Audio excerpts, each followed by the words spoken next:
Hello everyone. This is a video of a load of steel tubing I was picking up from Ohio after delivering in Martins Ferry, Ohio. This one is picking up from Youngstown, Ohio, going to Indianapolis, Indiana. So this is the video of Route 11.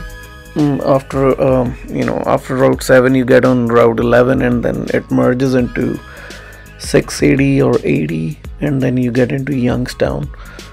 So it was a sunny day, but it was very cold, and where I picked it up from, the inside of the building was colder than the outside.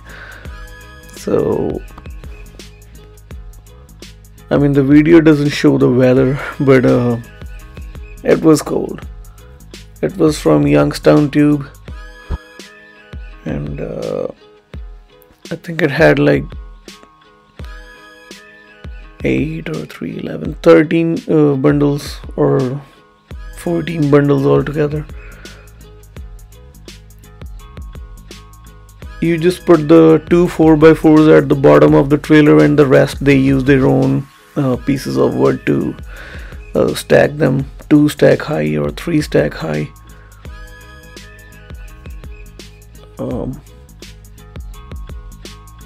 So these loads, you have to put the straps on the bottom set of bundles, at least 2 of them, one in the back, one in the front, and then when they put the other stacks on top of it, you can, I mean, more you secure, the better it is. So I always use, like, if it requires 5 straps, I always put 7. I just over secure it just to be on the safer side. It was not a very heavy load, but the wind was crazy that day.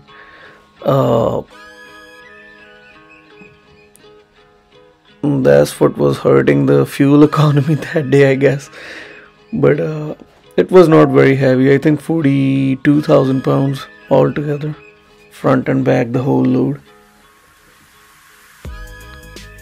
So tubes are easy to secure. They're not sharp. You don't need edge protectors or anything, but they could be tricky sometimes. You have to be sure that you secure it properly. If these fall off to one side, they just damage your tarp. It happened to me before, and those tubes, they were not even heavy. They were very light, but they get stuck in the aluminum frame of the trailer, so you have to over secure these. And these are finished product, so like brand new product, and they're really new and polished, and they slip very easily on the wood. So over securing is always the best option in these.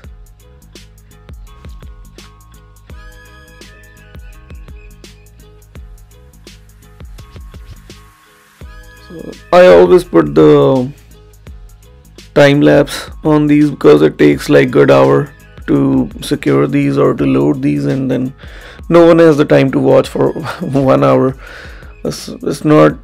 It's boring stuff if you're not into flatbed work yourself.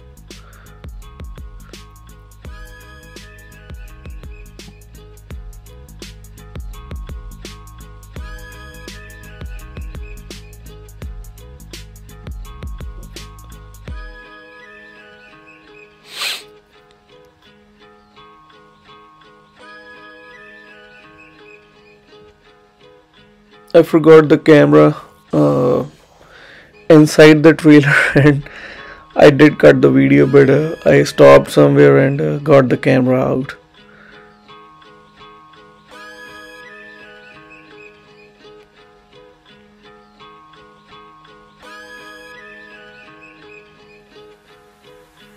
And this one is where is this? I don't remember.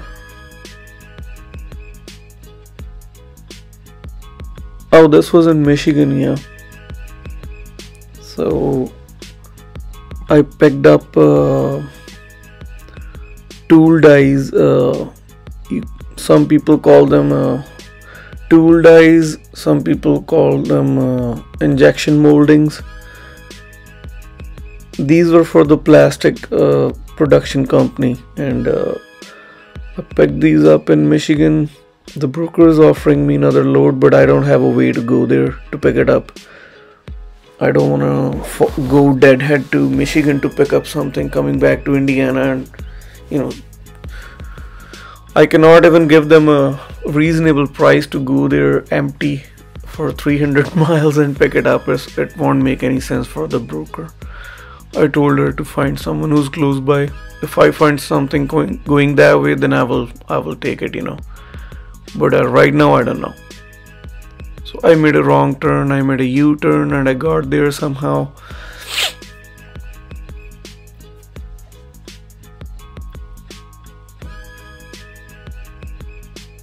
Yeah, and they didn't know where to pick it up. So I checked with few people, and then they finally found the guy who was gonna load this. All these 4 buildings on left and right, they are all for the same company. Okay, and this guy on the forklift, he was very new. He could not figure out where to load what, and I was at 33,800 on the drive axle and like 29,000 on the trailer axle. He didn't know how much each mold weighed. I was calculating everything, and luckily I was not overweight on the drive axle on the truck.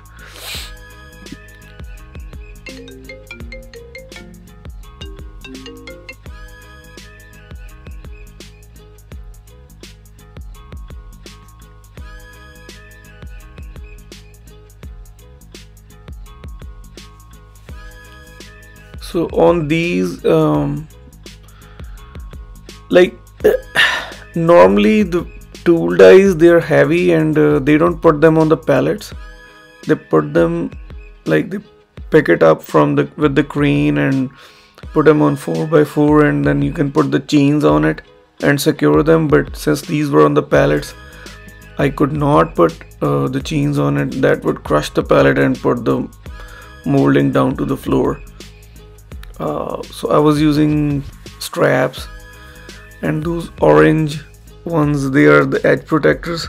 Because the edges of the molds are sharp, you have to put something that does not cut the strap and the transit.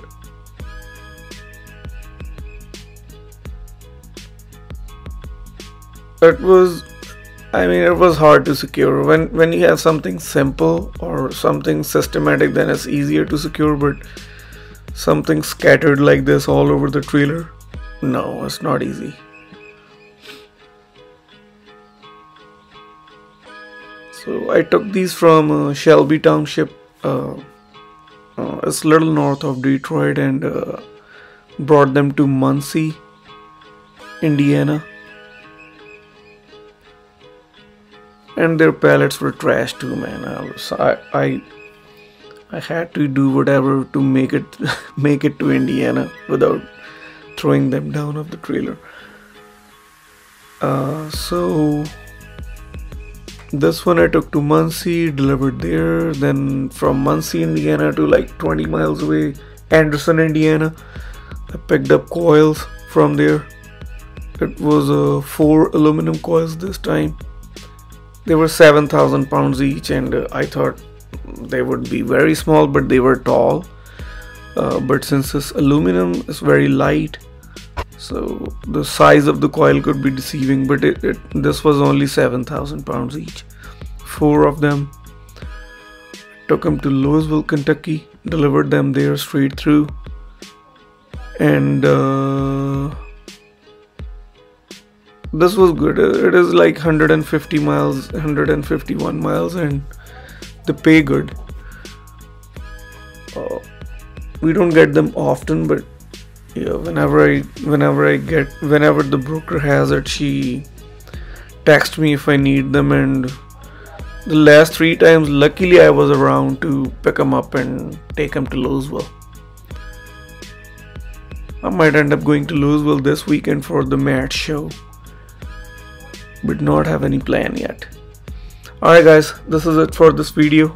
I will make another video this week, and I'll post that video. So support us, support the channel, subscribe. That's all I ask from you, and I can show you some load securement videos. Good luck guys. I hope everything works for everyone. Thank you.